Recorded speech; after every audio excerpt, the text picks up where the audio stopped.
Sorry. Do that. No, you're doing the right thing. Prioritization. We'll talk. Okay.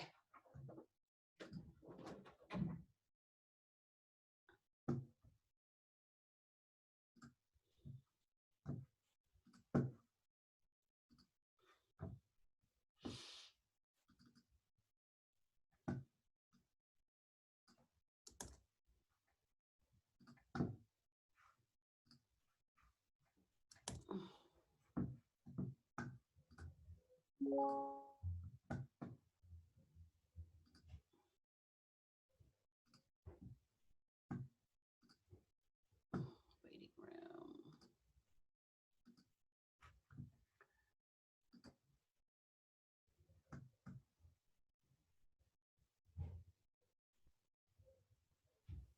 Hi, Nick. Hi, how's it going today? Good. How are you? Oh, not too bad. Good. Good. Yeah. We got probably about 5-6 minutes here, so yeah. Nobody called. Nobody. I was even going to reach out to Reading and be like, "Hey, you guys usually do," but then I Well, didn't. I'm glad that I did then. Yes, definitely. All right, I'll probably step away for a sec, just because I'm working on some other stuff. So. Sounds good. All right. All Thank- right. And I'm recording it. Are you able to record it? Is it working? I was not. Let me try. No, I need permission from the Yep, host to okay. record. So if you're recording it, then if you just want to send it to us after. Oh, Okay. host allows you to record this meeting. I just gave you permission. I'm recording now too. Okay, cool. Then you don't have to wait on me. Perfect. That's great. Okay. Thanks. All Thank right, I'll be back in a minute. Sounds good.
Hey, Becca. Tom, Becca.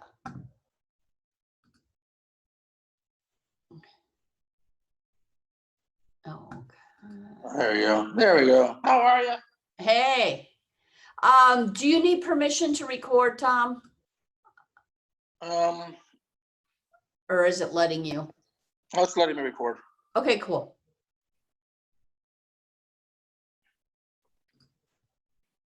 Although you know what?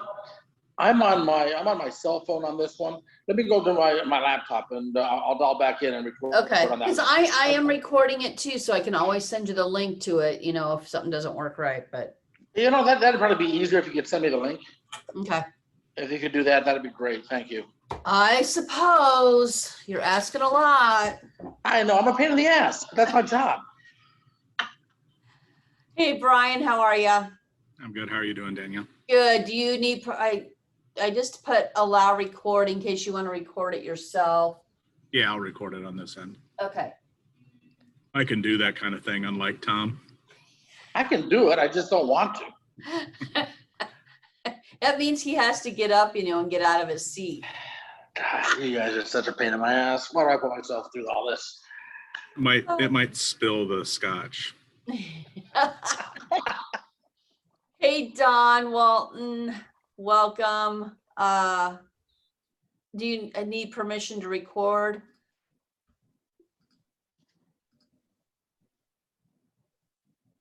And Joe Jordan, I think I just gave you permission to record. But I'm also recording, guys. The congressman, I think we're waiting for a couple others. The congressman is walking back to his apartment. So we're all going to cross our fingers that he logs in. And he's able to get in, which I know he will, but I always get nervous about that. So. How did he vote on increased security? How did he vote on that today? No, I Yeah. haven't even heard yet. I've been, he'll answer you when you, when he gets on. I've been doing a bunch of other stuff, and our press secretary in DC was flying back to the district today. So I haven't heard yet. I just saw the headline came out about the vote narrowly passed. I just wondered if, how he voted. Right. Oh.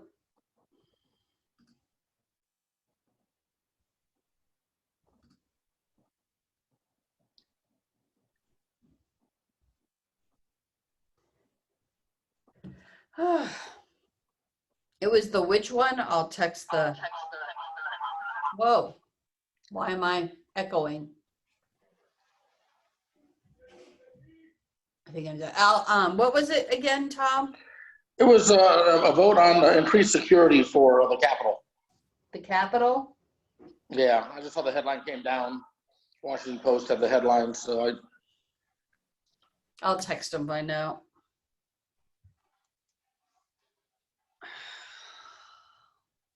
Which phone am I going for here?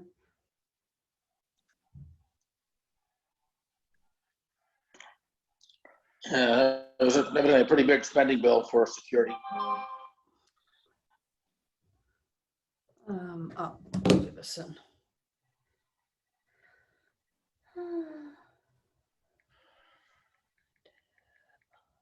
Load on. Is that a proof of life video I saw, Joe, from you earlier? I'm having trouble hearing is my problem. Can you hear me? Yeah, we can hear you. Yeah, I'm not, for some reason I'm not, the feedback I heard was from my phone where I got audio from the phone, but I can't get it in my laptop here. Did Not you sure turn what the the deal volume is. button up? I may have to reboot this thing. I'm not sure what you said, just so you know. I'll text you. I'll just text you what I said. Oh, that's great, thanks. I'm going to shut down my laptop for a second and reboot. If I join late, just I'll be there. Hopefully Okay. I get this thing right. Sounds good. We're waiting for the boss anyway. Okay. I hate it when you do something, and you can't figure it out, and it turns out to be something as dumb as just Oh, I turn up the know. volume or I know. I yeah. had to say that to Joe, though. We've all been there. I was actually sharing a story with Joe Jordan with some current Channel 3 reporters about when my dad was in radio, and Joe was one of the first reporters to have a cell phone, the big block cell phones, and the jokes they would pull on Joe to get him to go run up to the mayor's office to report on something. And they're all sitting down in the city council chambers, and they'd start talking about something, and Joe would go running out with his phone. That's back when it was fun, right, guys? Yeah. I recall Always those days. fun. It's still fun, yeah. God help me, I do still enjoy it. Yeah. Does anybody hang out in the city council chambers anymore? Do you guys just watch by Zoom now, or like on TV, or? Yeah, no, it's not like I went back there, or it's been years now. KFAB used to have its own phone line, its own dedicated phone Oh, line yeah. back in there, of course, which I'm sure it's not even hooked up anymore, but yeah, no, I don't think so. I think, just show up or watch it on cable or, yeah. Yeah. Well, I think you don't have like I don't think that they all have as many hold on, sorry.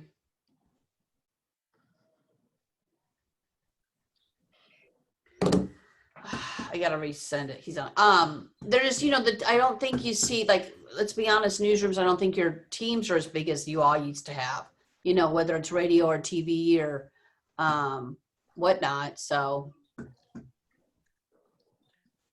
Or there's not even a radio news department anywhere anymore, Right. you know?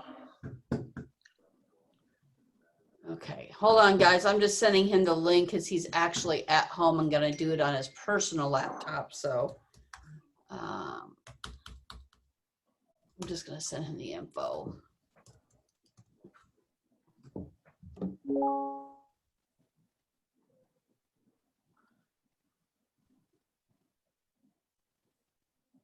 Is Joe Jordan back? I gotta look and see. Oh, there's Don Bacon. Yay, Don Bacon. Okay.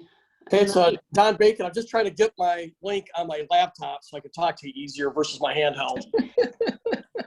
And Don, if you just hold on a sec before you start, I'm gonna make sure that I've given everybody permission to record. Well, Danielle, I'd like to wait for the link to come in my laptop so I could talk via my laptop. Oh, okay. People Cool. forget to do that. Talking on my cell phone is harder than on my laptop, but it's my personal laptop. So I sent it to your personal email. yeah, it takes a minute. It's over China right now. Okay.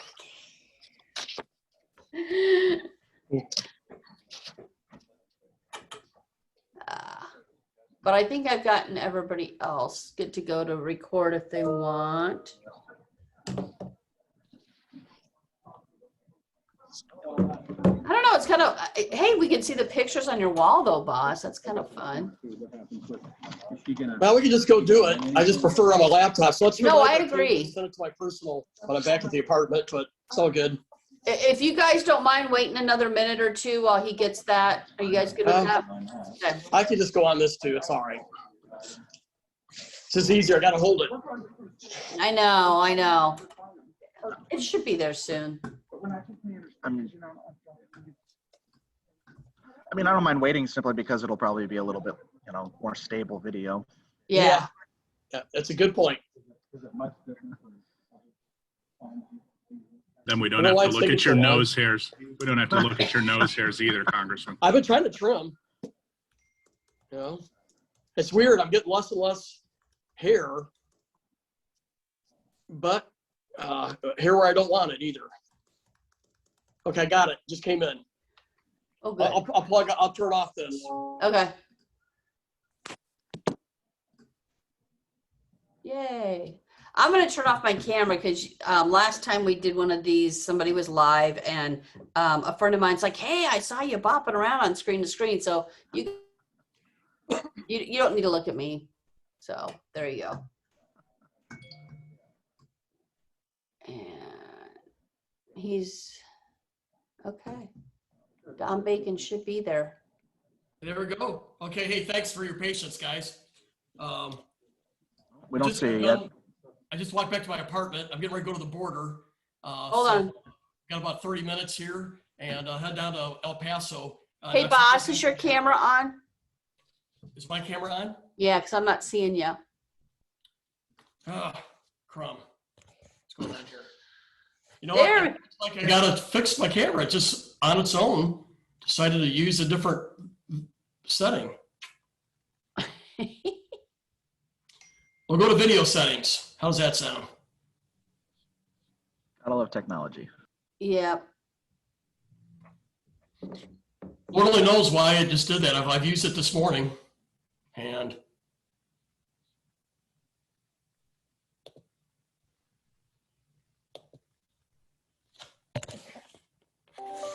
I'll give you 1 second. This is bad. You guys gonna say, Don, what's going on with Don Bacon? Let me plug in my other one. It's better.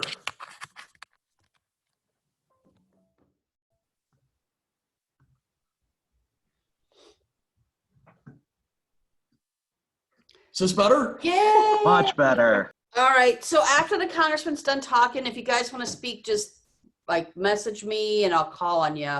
Okay? I'm easy too, so I love the conversation. What I want to do is, first of all, talk about Israel real quick, what's going on with Hamas. As of about 6 hours ago, we had 3,500 rockets fired into cities of Israel, obviously from Hamas. I just have got to make clear Hamas is pledged the destruction of Israel. They're armed and funded by Iran. Iran has sworn the destruction of Israel. And with that said, I think it's very important that American foreign policy makes it clear that we stand with our allies of Israel. They have a right to defend themselves with 3,500 rockets fired indiscriminately in their towns. It could kill Arabs as well as Israelis or the Jewish part of the population. I'd like to remind folks too that we have a homeland in Israel for a reason. We've had the Holocaust in the 30s and 40s, 2,000 years of persecution.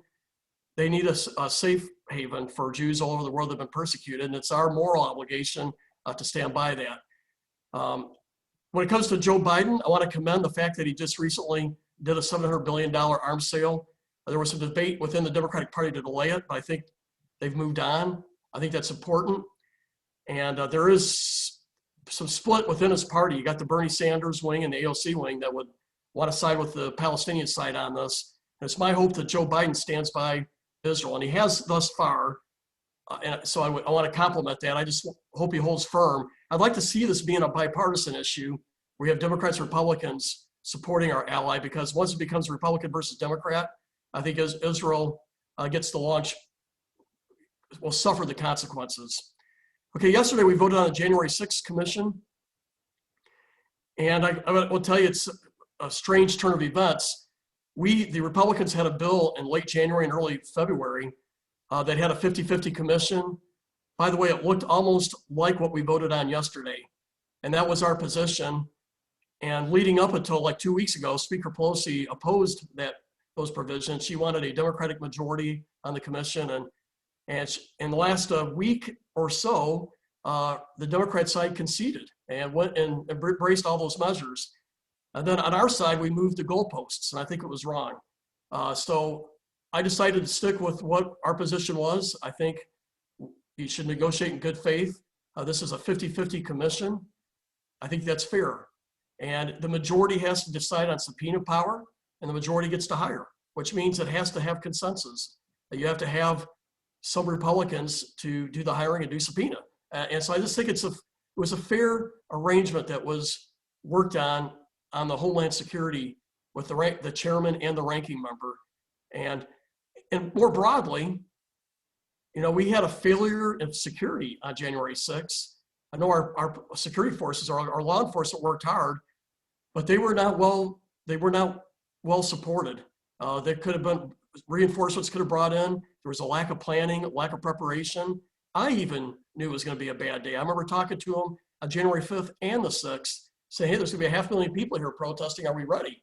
And they all thought they were. But there was a failure in leadership in securing the Capitol. And I think a commission should look at it and should put a objective, independent spotlight. I think transparency is always a good thing. And so let's say that up front. Further, for those who are trying to diminish what happened on January 6th, I just want to give one fact. 140 law enforcement were injured that day. This was not tourists. This was not a peaceful demonstration. And we need to stand by, and we just need to make that clear. I criticize anybody that tries to downplay and say it was a tourist. I keep hearing people say it was like tourists out there. It was not. When 140 cops are injured, that's unacceptable. We should stand by them. So I wanted to say those up front. Was largely a Republican bill up front. We had a failure of leadership. We should know why. And we should stand by our law enforcement that took the brunt of that day. So I think those are the key facets on that bill that I wanted to communicate there. The border crisis, I'm getting ready to fly out there with a group. I'm now the chairman of the Main Street Republicans. We're taking a group down there. We're going to be in the El Paso sector. The last 2 months, we've had 350,000 folks illegally cross. I think we let 65,000 free in the last 2 months into the country. We'll release them. We have 400,000 people in our foster care system. We have just added about 15% to the foster care workload.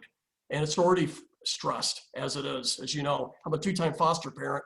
I'm the co-chair of the foster care caucus too. And this will have some ramifications on the foster care quality we give. I think we got to be honest what happened. We had a 20-year low in illegal immigration. Now we're up to a 20-year high. And a lot of this stemmed from just rescinding executive orders from the previous administration. And it turned on the green light for many in South and Central America. And I think there's a consequence here that most people haven't picked up on. In the Senate, and I'm one of these people, by the way, I voted for DACA. I think that DACA is the right thing to do. I believe 70 and 80% of our district want to support DACA, but they want to fix the problem at the border as well. But I will tell you, because of what's going on at the border, those who want to compromise feel less willing to do so because it is broken. You're going to be adding, it looks like another 100,000, 200,000 kids into the DACA system. And I'll just tell you that Biden's rescinding these executive orders is having a negative impact on the future of this DACA legislation, of which most people want to find a solution. I know I have polled at least twice every election. Between 70 and 80% of our district want to find a pathway for DACA, but they want to fix the problem that caused it. And that's really the key recipe here for finding a compromise and a solution. I just saw a national poll recently had it at 82%. But this breakdown at the border has a negative consequence of trying to find this resolution on that. Infrastructure, for you all are probably well as familiar with this as well as I am, but the president's proposed $2 trillion infrastructure bills, a hard infrastructure and a social infrastructure. Republicans in the Senate put out a $600 billion 10-year plan. Republicans in the House put out a $500 billion 5-year plan. Big difference, 5-year versus 10 years. So actually it's more condensed spending right up front. I'm working on the Problem Solvers Caucus, and we're looking at about a $1 trillion compromise. And to see, there's no appetite for $4 trillion. If we do $4 trillion, we'll be at just under $19 trillion of spending in 2 years, when our normal spending is $9 trillion, right? So there is a lack of appetite for the big bill, but we're going to see if we can find a compromise at $1 trillion, and there's some consensus and coalition building around that. 2 more little comments, so we go for questions. I'm worried about the decorum in the House. We have too many folks doing personal confrontations on the floor or walking out the floor. I see it on both sides of the aisle. We can disagree, but this isn't high school. That's what some people are acting like it's high school. We're getting in each other's face, and it's inappropriate. It's wrong. It's all right to disagree, but we can't lose this civility and the tradition of civility on the floor and with each other. And so it's concerning what I'm seeing with some of my colleagues. And finally, I'll just say this: the economy, mixed signals. We have over 4% inflation, which, by the way, Larry Summers, a liberal economist, predicted if we did this $1.9 trillion COVID bill. And I think it's bearing out right, but we'll should give it a couple more months to see what the true impacts are. We had an uptick in unemployment this past month. And I think the conclusions are pretty clear with our small businesses in the area. When I talk to them, they can't hire people. And it's not just our area, it's all over the country, because people are being paid right now on average between $18 and $20 an hour not to work. And even if you're offered a job at $23 or $24 an hour, that's for 40 hours of work.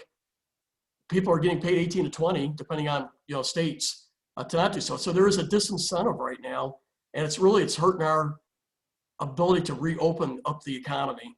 And I think that's pretty clear by what the data that we're looking at. So with that, I'd yield to you, Danielle, for going around the room for questions. So thank you for your time. All right, Nick, all right, why don't you go ahead and go first? Just so everybody knows too, the Congressman does have a hard 12:35 end time to go catch that flight to the border. So Nick, go ahead. For sure. I had 2 questions. The first question was regarding the January 6th committee. Would you be interested in serving on it? The law is written that an elected official cannot be. It has to be someone that is not in elected office, but you could pick a retired governor or, someone that's in law enforcement or a retired chief of CIA or FBI. But an elected official is not allowed on. They were trying to remove some of the partisanship off of it. And I think that was a good move. I heard some people say they wanted members of Congress on it. I said, are you kidding me? That would make it more partisan.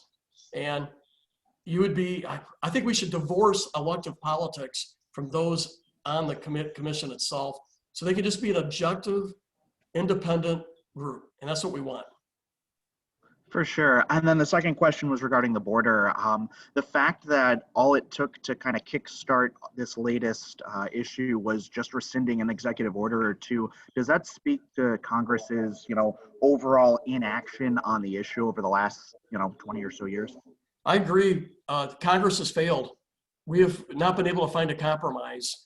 And I have voted on most of the compromise legislation. There's one I did not, and I can go into it if you want, but for most part, I've voted for most of these compromise bills because I think Congress has this responsibility in Article 1, Section 8. But because we have failed, presidents starting from 3 or 4 presidents ago through Joe Biden have had to do executive orders to regulate what we're doing. And so I would say, though I disagree with some of the rescinding actions of Joe Biden, ultimately you're right, Congress has not done it. And what's going on here is both sides want 100%. And you're not going to get 100%. You maybe get 100% out of the House if you're in the majority. You can't get 100% out of the Senate. And then you got to mix in a president. And that's what's going on here. People will not take a 90% win. And it's frustrating. I thought when we were the majority, we could have taken care of DACA, border security, you name it.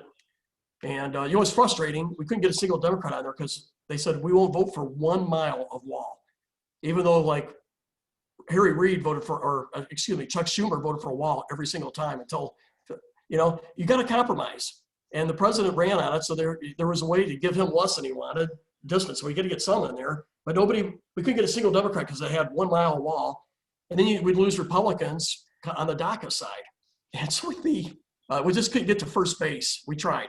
And so we got to be willing to take a 80% deal to move forward. Thank you, Nick.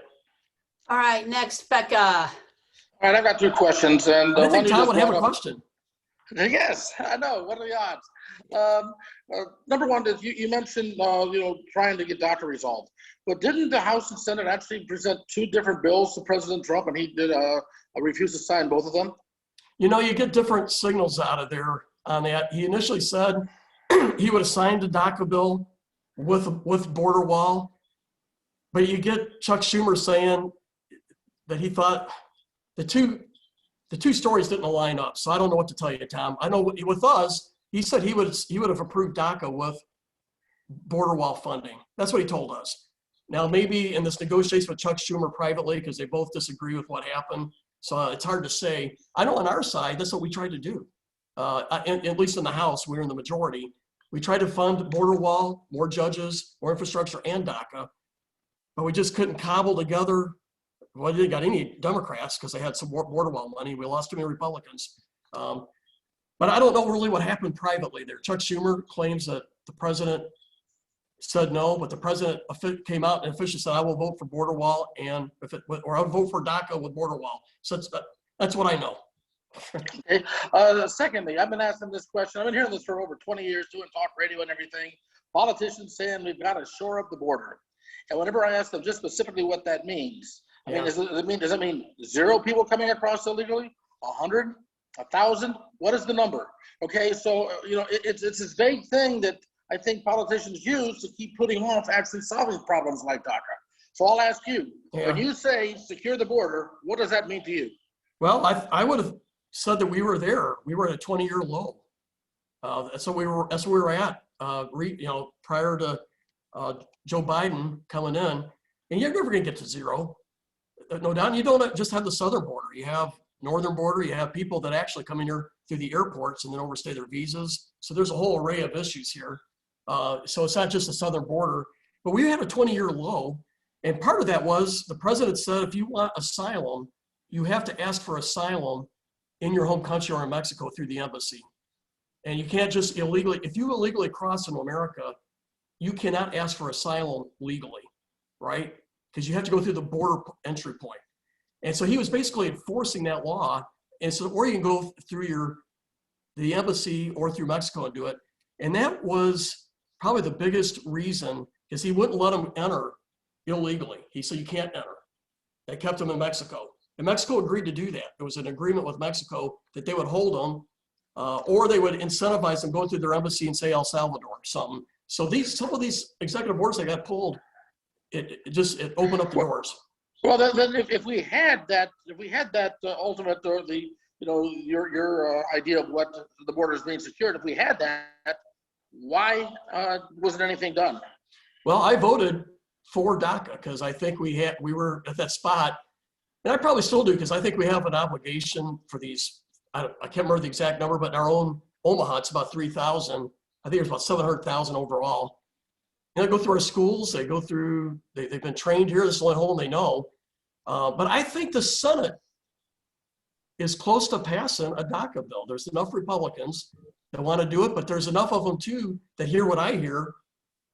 We need stability at the border, because if we do DACA now, and you just did 60,000 kids, that's going to be added to the DACA roll, right? I did that in 2 months. And so people don't want to, there's a feeling that whether it's right or wrong, I'm just saying the fact, enough citizens out there don't want to keep doing DACA every 2 or 3 years. They want to fix it and then deal with who's here. So it's just a reality. And that's what people are hearing when they're back home in their districts. Okay, next up I've got Brian. Brian, you're up next. Hey, Hey, Congressman. Brian. It's good to talk to you this way, not in a debate. Yeah, exactly. Yeah, I got a question. So the 45th president put out a statement a little bit ago talking about the January 6th commission, says 35 wayward Republicans, they just can't help themselves. Democrats stick together, Republicans don't. Sometimes there are consequences to being ineffective and weak. The voters understand. What does that speak to you, considering the 3 top leaders in the House and your party voted against the commission? Well, first of all, there is some truth that the Democrats are much more monolithic. I see it. We just had an hour-and-a-half long vote roughly because they had to cobble together votes. Speaker Pelosi does not take no on her side. So she is, I saw it the other day, they put leaders at every door coming in, whipping, that's the phrase for whipping a vote. Everybody coming in, make sure they're voting the right way. We don't do that on our side. You know what? Kevin McCarthy says, Don, vote your conscience. I'd like to know if you're going to disagree. Let us know. But in the end, vote your conscience, vote your district. So there's a lot more discipline on the Democrat side. That's my observation. Our side, there is more, hey, you vote your district, but tell us if you're going to disagree. That's about as far as we have to go. And I've never been pressured. I've never been threatened, or, as long as I've been honest and candor where I stood, it's been that way. So obviously I disagree with what the president is saying there. I think the majority of our country terribly disagree what happened on 6 January, right? And I think the average person says, I think the middle America says they hate violence. They don't care if it's coming from the right or the left. And I think we all should be there. And so what happened on January 6th was wrong. We had 140 cops killed, or not killed, but injured. There was 2 that ended up dying, probably indirectly from what happened. And so I just, I take my marching orders from our district to the best of my ability. I try to do the best I can and live with what I said. So I would agree with them on this. The other side's much more monolithic than us. We are much more cleared to vote our conscience. And but I would, to be candid with it, the narrative of January 6th and this whole thing with the commission really comes down to this. And this is the truth of it. You peel it. Okay, President Trump's got his own agenda because he's worried about maybe being under the spotlight with a subpoena. But by the way, so is Speaker Pelosi. She was in charge of security. She will be subpoenaed too, right? So anybody that's involved with the security of this is going to get a subpoena likely out of this. So he's got his own concern there, maybe how it involves him. But I would say writ large in the party, that's not the issue. Right now, you've got 2 narratives. Speaker Pelosi wants the narrative for the next 2 years, going through January or November, election of 2022, to be about this, because she's likely to lose her majority. This is her only way of holding the majority. The Republicans would like to focus on the policies that she's been voting on, right? And the agenda she's been putting out, and also Joe Biden's agenda, which, by the way, his chief of staff said it's the most progressive agenda in the history of the country, right? That's out of the chief of staff's word. So if the debate going into the next election is on the policies and the results of the administration and Nancy Pelosi, we're going to win a big majority. So that's one narrative. Pelosi wants the narrative being on January 6th. Trump. And so the concern about the commission for some is they want to change the narrative, but I just think you got to deal with the facts. I'm just trying to give you the backdrop. I think those are the big tectonic plates that's rubbing on this issue right now. What's going to be the narrative for the next 2 years? And I think you got to deal forthrightly with what happened January 6th. And I think we also got to deal forthrightly with what Nancy Pelosi's agenda has been. And it's been a left-wing radical agenda. I know it was a voice vote, but did you vote to remove Liz Cheney from leadership? You know, I hope you read my statement because I thought it was clear, but evidently some folks thought it wasn't. Here's my thing. I love Liz Cheney as a person. I respect her right to speak up as a member of Congress. I actually agree with much of what she said, but she was the spokeswoman of our party. And as a spokesperson of the party, we wanted her focus more on what the agenda coming out of Speaker Pelosi and what's going on with our economy, the border. And she wanted to focus backwards on January 6th and November 3rd. And so I would say I don't disagree with some of the statements she's making, but as a strategy, she was not doing what the party was asking her to do, what the caucus was wanting her to do. And so I support her as a member of Congress. She's my friend. I think she's speaking truth, but she was hired to be the spokeswoman or the person of the party, and she was not doing it. And so, yes, I voted for a change. Okay, next up and likely the last, because we've only got 5 minutes, Joe Jordan. Hey, Joe. Congressman, can you hear me okay? I sure can, but Good. if you ask me a tough question, I'll pretend I can't. I understand. I appreciate that. Thank you. Do you consider what happened on January 6th an insurrection? I debate about it. Clearly, these people were trying to influence the vote. And so they took over the Capitol for 2 or 3 hours, and they were trying to stop the normal functioning of selecting or counting the electoral votes. So I think using that, I would say you could say technically yes, but they were definitely trying to interfere with the electoral count voting and pressure us into doing it. So I think technically you could say that is yes. I don't know if they would consider they were trying to overthrow the government. They were trying to clearly persuade the House and the Senate to change their votes on the electoral college. Would be my take on it. So you do believe it was an insurrection? I think it would technically fit the definition. Okay. Last question I have for you is, in light of all that's taken place, do you think Congressman McCarthy should testify before that commission? If the commission is around, should Congressman McCarthy testify? Should do it, to include Leader McCarthy and Speaker Pelosi. She was in charge of security that day. She should answer too. So yes, anybody that gets subpoenaed should have to speak. Should he volunteer to testify? I'm not a lawyer. I would, but I'm not in his position. I don't know what the legal things, but I would probably just do it. I've never been afraid to say the truth. Thank All you, right, Congressman. Do you have any final words, Congressman, before you take off? You got 4 minutes. No, I do got to grab a quick bite of lasagna. I got to eat before hitting the road. But hey, I'll give you guys a good update of what we see at the border. I keep hearing mixed signals. The administration's saying it's getting better. And I hear from people at the border it's getting worse. I don't know. I'm going to go. I want to put eyes on it, ask people. And I was there about 1.5 years ago. And Oh, are you guys still there? Hello? Hello?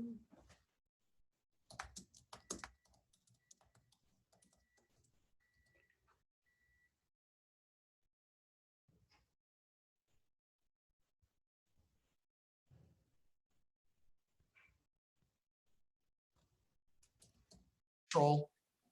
So I'll tell you more. That's all I really know right now. You guys can relate to this. I do 10 meetings a day, so I live hand in mouth half the time. Is it a bipartisan group or is it all Republicans? This time it's mainly Main Street Republicans. This time it's Main Street Republicans. Last time I went with a bipartisan. It was me and Jason Crow. This time it's the Main Street Republicans, which is, we call ourselves the governing body of the Republican Party. Those who are working, we're mainly the problem solvers, Republicans. All right. Just so you guys know. Well, thank you so much. Yes, Thank thank you, you. sir. Congressman. Have a Yep. good day. Enjoy I'm the gonna try lasagna. and set up a Thank presser you. next week. I'm gonna try and set up a presser next week so you guys can get an overview of the trip, okay? Thanks, Danielle. You bet. Thank you. Yeah, we appreciate it.